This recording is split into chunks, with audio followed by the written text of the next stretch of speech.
Next theorem है let a be a RRS mod M and B be a RRS mod N।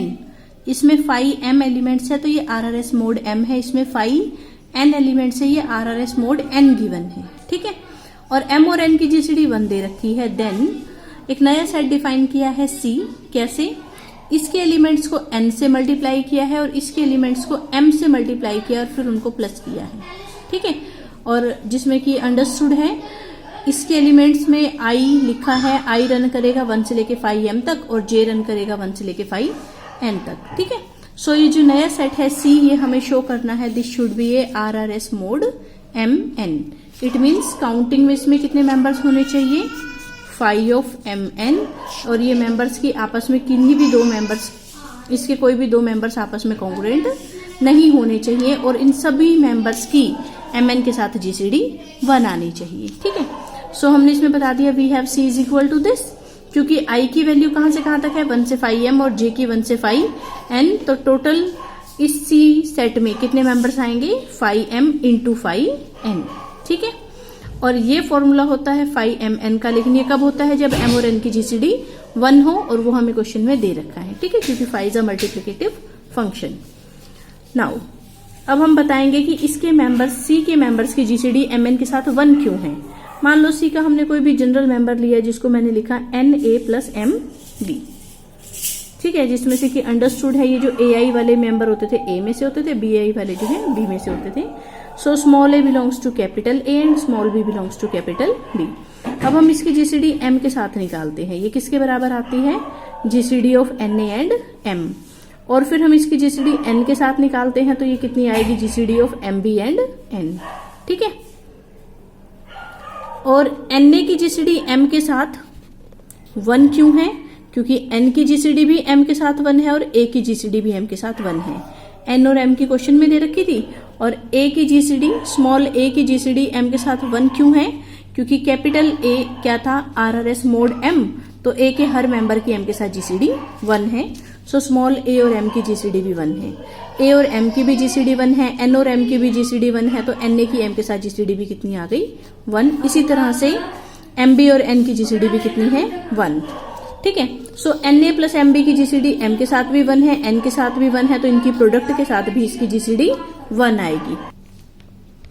तो हमने क्या क्या proof कर दिया कि C के अंदर जितने भी मेंबर्स हैं उन सब की GCD MN के साथ 1 है।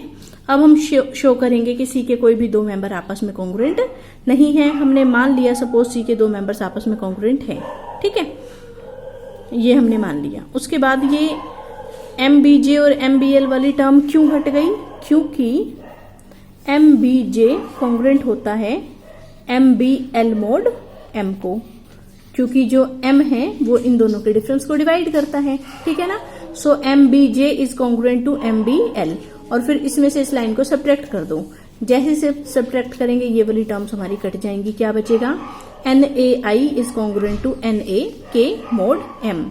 फिर N से N कब कट जाता है? जब N और M की GCD 1 हो, वो हमें क्वेश्चन में दे रखा था।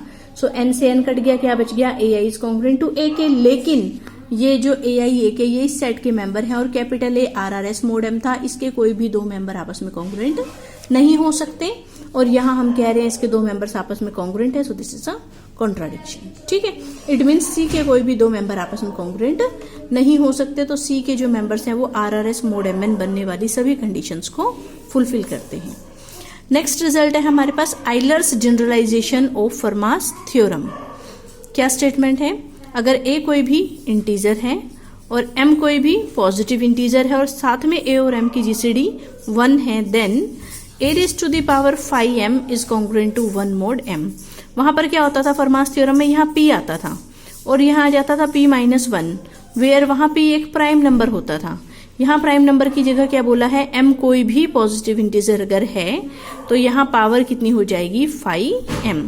वहां P के लिए P-1 पावर आती थी, क्योंकि 5P कितना होता था? P-1 होता था। ठीक है, तो वहां पर एक पर्टिकुलर केस था, हम सिर्फ P प्राइम नंबर के लिए रिजल्ट पढ़ रहे थे। यहाँ पर इसकी जनरलाइजेशन है कि हम किसी भी पॉजिटिव इंटीजर के लिए इस रिजल्ट को पढ़ेंगे। ठीक है, सो हमने क्या किया? हमने एक सेट लिया जो कि क्या था? RRS mod M। खुद से बस एक सेट कंसीडर किया जो कि क्या है? RRS mod M। उसके बाद ये हमें गिवन है कि ए और एम की जीसीडी कितनी है 1। तो अगर हम उस सेट के हर मेंबर को ए से मल्टीप्लाई कर दे तो भी वो क्या रहेगा, RRS मोड M ही रहेगा। अभी रिजल्ट पढ़ा था कि अगर कोई सेट RRS मोड M है और कोई ऐसा मेंबर है जिसकी M के साथ GCD 1 है तो उससे मल्टीप्लाई करने के बाद भी वो सेट RRS मोड M ही रहता है। फिर वो रिजल्ट लगा दो कि दो सेट हैं, दोनों RRS मोड M है, ठीक है, तो इनकी सारों की प्रोडक्ट कॉन्ग्रुएंट होगी इन सारों की प्रोडक्ट की, ठीक है। तो इन सारों की प्रोडक्ट हो गई a की power 5m r1 r2 r5m और इन सारों की प्रोडक्ट हो गई r1 r2 r5m, ठीक है। फिर r1 से r1 कट जाएगा क्योंकि r1 की m के साथ GCD 1 है, r2 से r2 कट जाएगा क्योंकि r2 की भी m के साथ GCD 1 है और r5m से r5m कट जाएगा क्योंकि r5m की भी GCD m के साथ 1 है। इन सब की GCD m के साथ 1 क्यों थी, क्योंकि ये जो r1 r2 r5m वाला सेट था ये हम क्या लेके चले थे, RRS मोड M, इस वजह से इन सब की GCD M के साथ कितनी थी 1, ठीक है। बस ये कट गए सारे R1 R2 R5M, क्या बचा, a की power 5m is congruent to 1 mod M और यही हमें प्रूफ करना था, ठीक है। और फर्मास थ्योरम इसका पर्टिकुलर केस हो गया, उसमें हमने M की जगह क्या ले लिया, P प्राइम नंबर, तो P के लिए यहाँ आ गया 5P और प्राइम नंबर के लिए 5P किसके बराबर होता है, P माइनस 1 के, तो वहां से हो गया a की power P minus 1 is congruent to 1 mod P, ठीक है। पर्टिकुलर केस है, इसमें P प्राइम नंबर लेते हैं और इस थ्योरम में M कोई भी इंटीजर ले लेते हैं, पॉजिटिव इंटीजर, ठीक है। अब इसके न्यूमेरिकल्स है, हमें शो करना है ये सेट CRS मोड 7 है।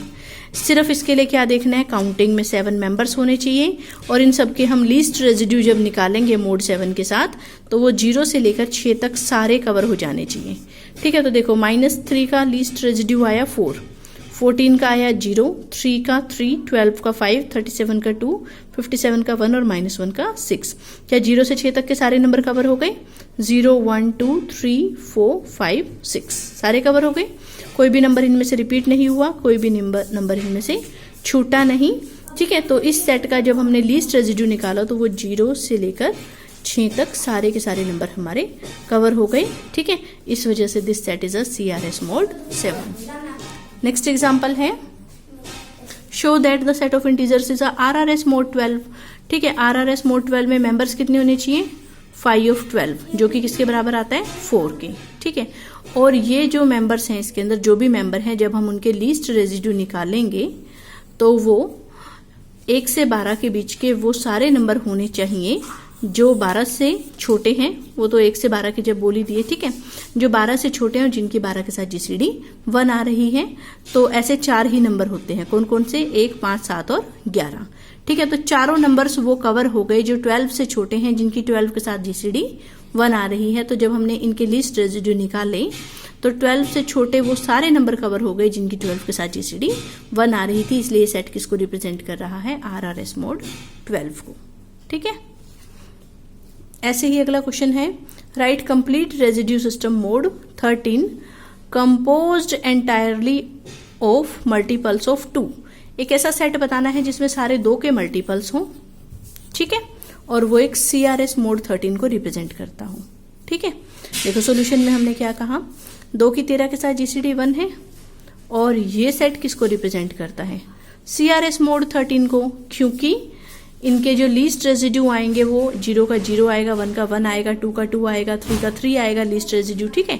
तो इनके जो लीस्ट रेजिड्यू आएंगे वो 0 से 12 तक सारे आ जाएंगे और लीस्ट रेजिड्यू सारे कवर हो गए। CRS मोड 13 किसी सेट को कब कहते थे, जब उनके हम लीस्ट रेजिड्यू निकालें और उसमें 0 से 12 तक के सारे एलिमेंट कवर हो जाएं और इसमें हमारे सारे एलिमेंट कवर हो जाएंगे, ठीक है।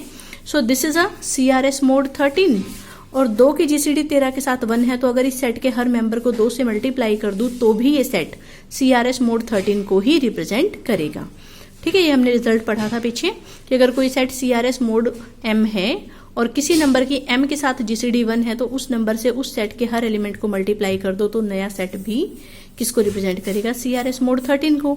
और इस सेट का हर एलिमेंट किसका मल्टीपल है, 2 का मल्टीपल है।